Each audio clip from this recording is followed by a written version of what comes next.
여러분, 안녕하세요. 오늘은 제가 여러분께 한 분의 이야기를 들려드리려고 합니다. 충북 괴산에 사시는 박노인, 올해 78살이신데요. 이분의 이야기가 어쩌면 우리 모두의 이야기가 될 수도 있어서 꼭 나눠드리고 싶었습니다. 어느 날 새벽 6시였습니다. 박노인은 평소처럼 마당으로 나가셨어요. 빗자루를 들고 쓱쓱 마당을 쓸기 시작하셨죠. 쌀쌀한 새벽 공기가 폐를 타고 들어오는 그 느낌, 여러분도 아시죠? 그렇게 하루를 시작하는 게 박노인의 오랜 습관이었습니다. 오늘도 밭에 나가야지. 박노인은 혼잣말을 하셨어요. 손에는 여전히 힘이 있었고요. 발걸음도 제법 가뿐했습니다. 동네 사람들이 뭐라고 했는지 아세요? 저 사람은 100살까지 살겠네. 이렇게 말할 정도로 정정하신 분이었어요. 그날도 특별할 것 없는 평범한 아침이었습니다. 커피 한 잔 마시고 라디오 소리 들으면서 아침 준비를 하시던 그런 아침이었죠. 밭에 나가서 오늘은 뭘 해야 하나, 그런 생각을 하셨을 겁니다. 우리도 다 똑같지 않습니까? 아침에 일어나면 오늘 하루도 어제처럼 흘러가겠거니 생각하잖아요. 내 몸이 나를 배신할 거라곤 상상도 못하죠. 박노인도 그랬습니다. 자기 몸만큼은 자기가 제일 잘 안다고 믿으셨어요. 70년 넘게 함께 온 몸이니까요. 그런데 말입니다. 우리 몸이 우리에게 보내는 신호를 우리는 너무 쉽게 놓치고 살아요. 그날 아침, 박노인의 몸은 이미 작은 신호를 보내고 있었습니다. 하지만 박노인은 몰랐죠.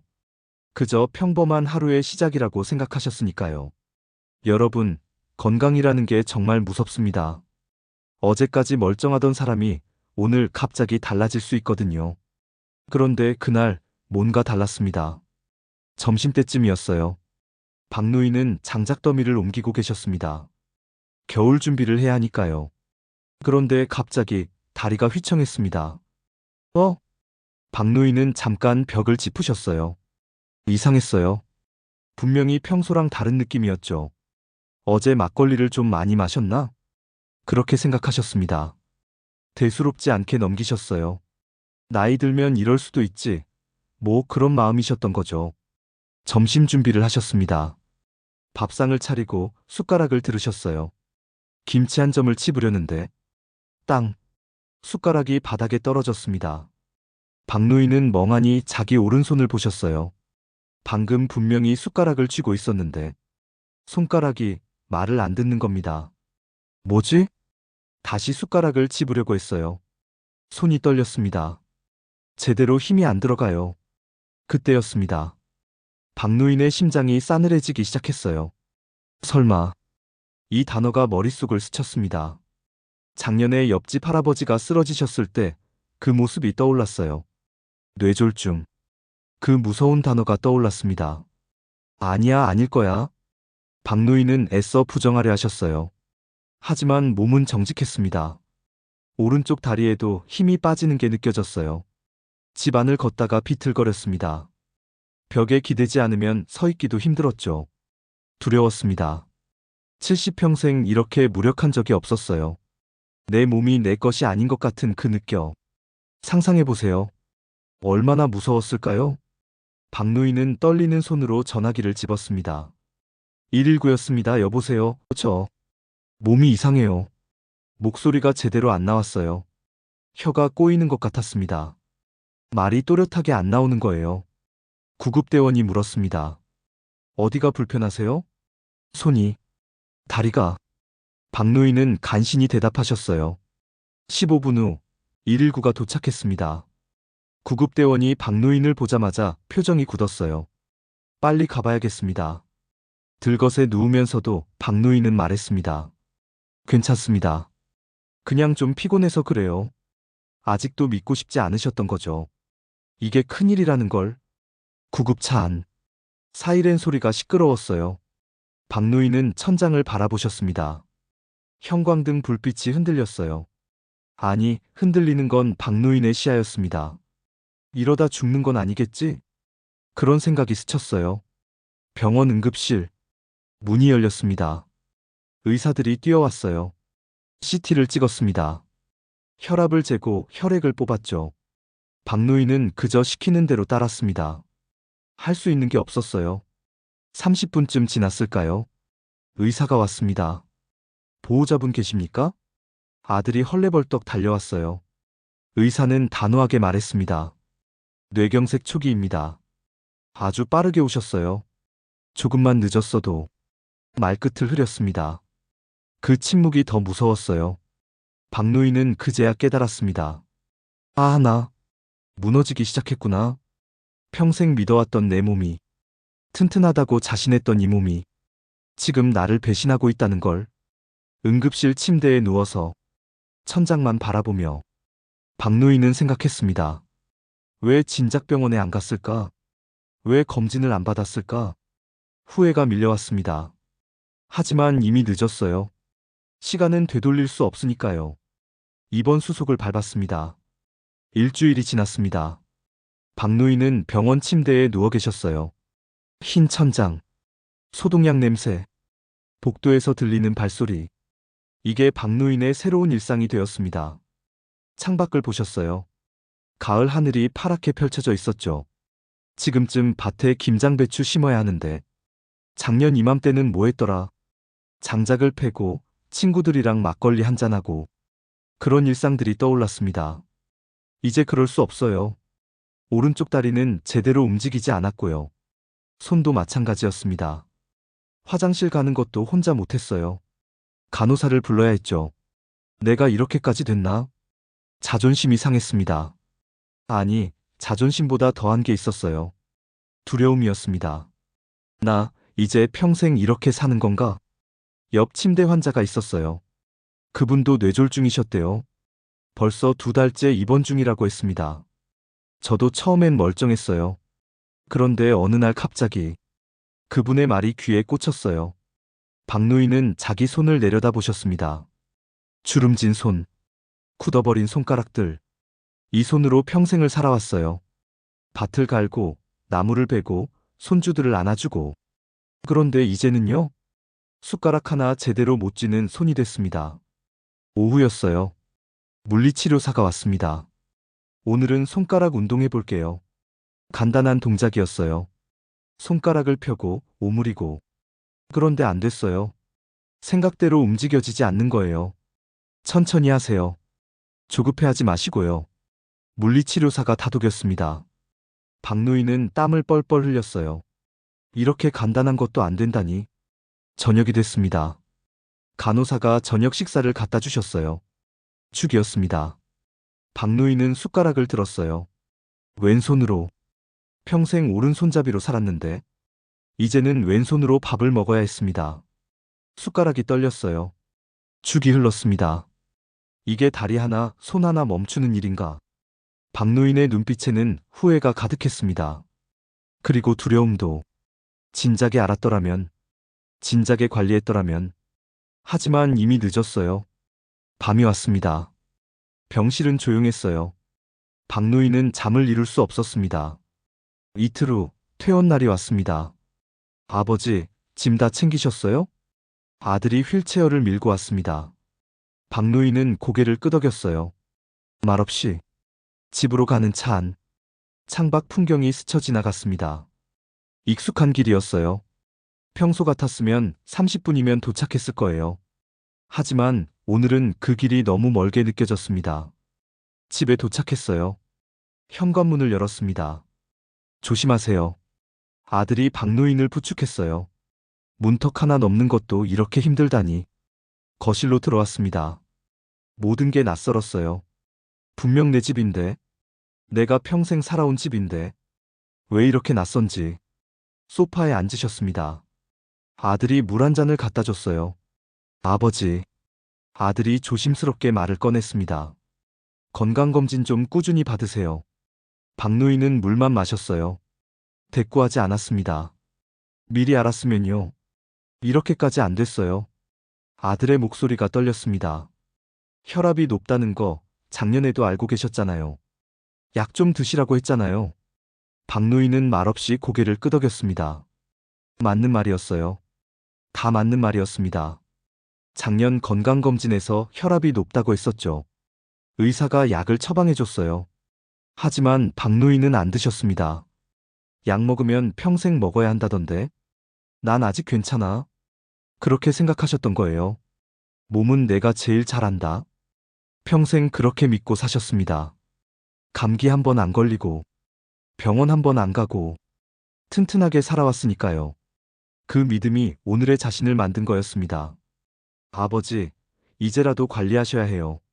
아들이 말했습니다. 재활 치료 열심히 받으시고요. 약도 꼬박꼬박 드시고. 박노인은 창밖을 바라보셨어요. 마당에 낙엽이 쌓여 있었습니다. 빗자루가 벽에 기대어 있었고요.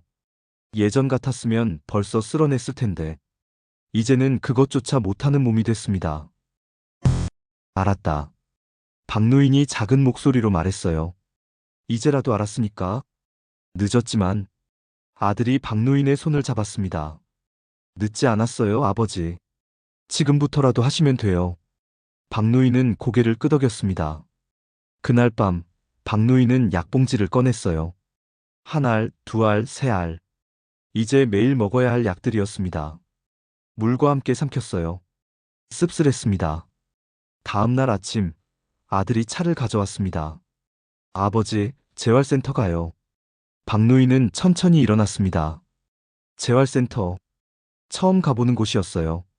문을 열고 들어가니 여러 사람들이 있었습니다. 다들 박노인처럼 불편한 몸을 이끌고 온 분들이었어요. 안녕하세요, 박 선생님. 물리치료사가 반갑게 맞아줬습니다. 오늘부터 걸음 연습 시작할게요. 걸음. 연습이요? 박노인은 어이가 없었어요. 걸음을 연습한다고요? 걷는 건 태어나서 평생 해온 건데. 네, 천천히 시작해 볼게요. 평행봉이었습니다. 양쪽에 손잡이가 있는. 여기 잡으시고요. 한 발씩 내딛어 보세요. 박노인은 손잡이를 잡았습니다. 한 발을 내딛었어요. 왼발부터. 그 다음 오른발. 휘청. 다리가 꺾일 뻔했습니다. 괜찮으세요? 천천히 하세요. 물리치료사가 바로 옆에서 부축했어요. 다시 한 발.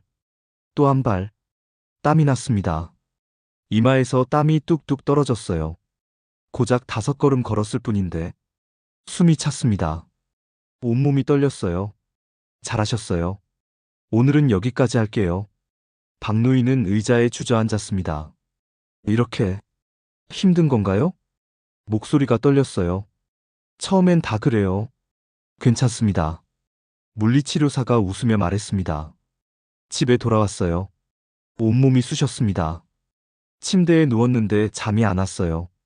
몸은 피곤한데 마음은 복잡했습니다. 나 다시 걸을 수 있을까? 다음 날도 재활센터에 갔습니다. 또 걸음 연습, 또 땀, 또 떨림. 일주일이 지났어요. 10걸음 걸을 수 있게 됐습니다.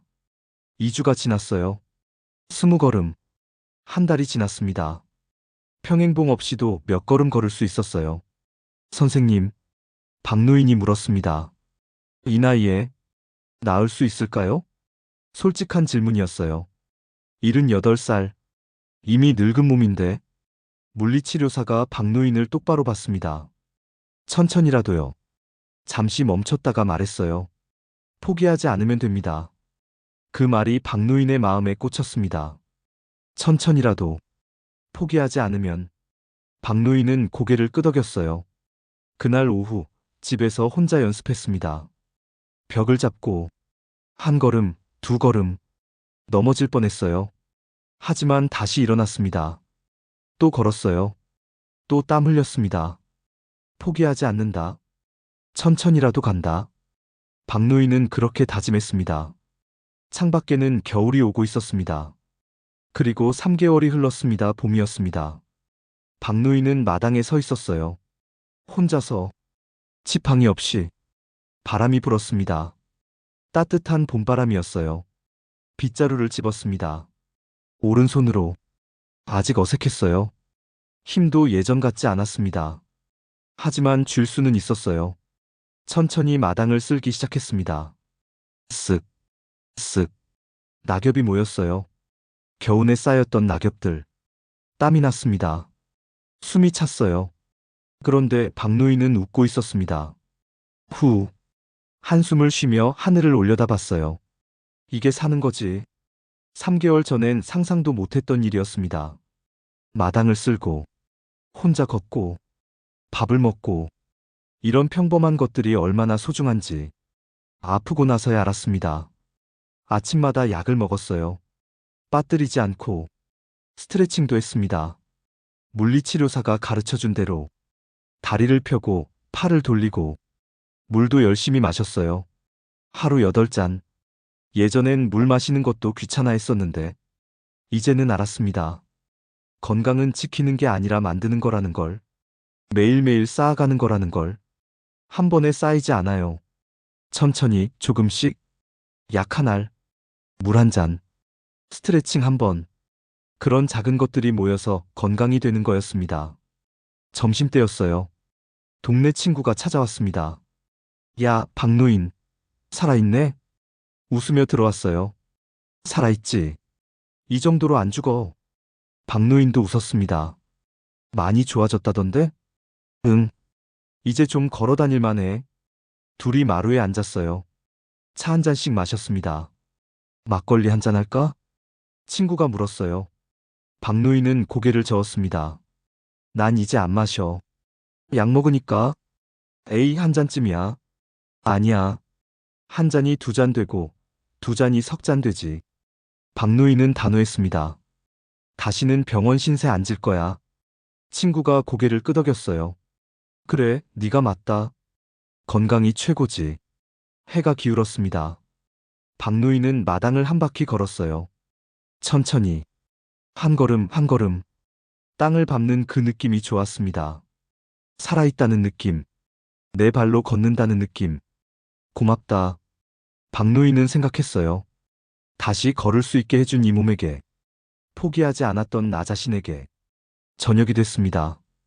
박노인은 일기를 쓰기 시작했어요. 오늘도 마당을 쓸었다. 오른손이 아직 떨리지만 할 수 있었다. 내일은 조금 더 멀리 걸어봐야겠다. 건강은 습관이다. 매일 조금씩 일기장을 덮었습니다. 내일도 약을 먹을 겁니다. 스트레칭도 하고요. 물도 마시고 천천히 하루하루 그렇게 사는 겁니다. 어느 날 초등학교 앞을 지나갔습니다. 아이들이 뛰어나오고 있었어요. 한 아이가 박노인을 보더니 인사했습니다. 할아버지, 안녕하세요. 그래, 안녕. 박노인이 손을 흔들어 줬어요. 할아버지, 많이 좋아지셨어요? 동네 아이였습니다. 박노인이 아팠던 걸 알고 있었죠. 응, 이제 괜찮아. 아이가 웃었어요. 다행이다. 우리 할머니도 아프신데. 박노인은 아이를 불렀습니다.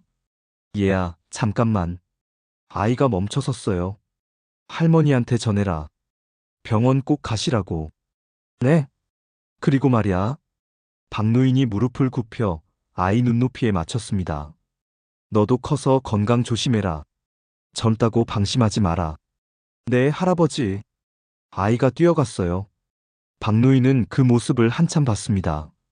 저 아이도 언젠가 늙겠지. 누구나 늙습니다. 피할 수 없어요. 하지만 어떻게 늙느냐는 다릅니다. 건강하게 늙을 수도 있고요. 아파서 늙을 수도 있죠. 의사들이 그랬대요. 10명 중 7명은 노년의 마지막 10년을 병상에서 보낸다고. 박노인은 그 3명이 되고 싶었습니다. 마지막까지 내 발로 걷고 싶었어요. 내 손으로 밥 먹고 싶었습니다. 그러려면요? 오늘부터입니다. 지금부터예요. 약 한 알이 귀찮아도 먹어야 합니다. 검진 한 번이 번거로워도 받아야 해요. 스트레칭 몇 분이 힘들어도 해야 합니다.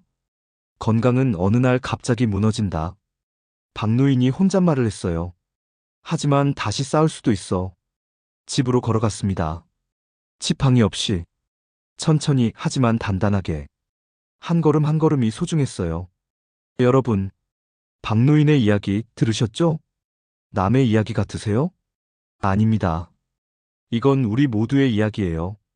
당신도 저도 언젠가는 겪을 일입니다. 다만 차이가 있다면요. 준비를 하느냐 안 하느냐, 지금 시작하느냐, 나중에 후회하느냐, 그 차이뿐입니다. 오늘 하루 무엇을 하셨나요? 약은 드셨나요? 물은 마셨나요? 몸은 움직였나요? 작은 것부터 시작하세요. 물 한 잔, 걸음 100걸음, 스트레칭 5분. 그게 쌓여서 건강이 됩니다. 그게 쌓여서 내일이 됩니다. 박노인은 오늘도 마당을 쓸고 있습니다.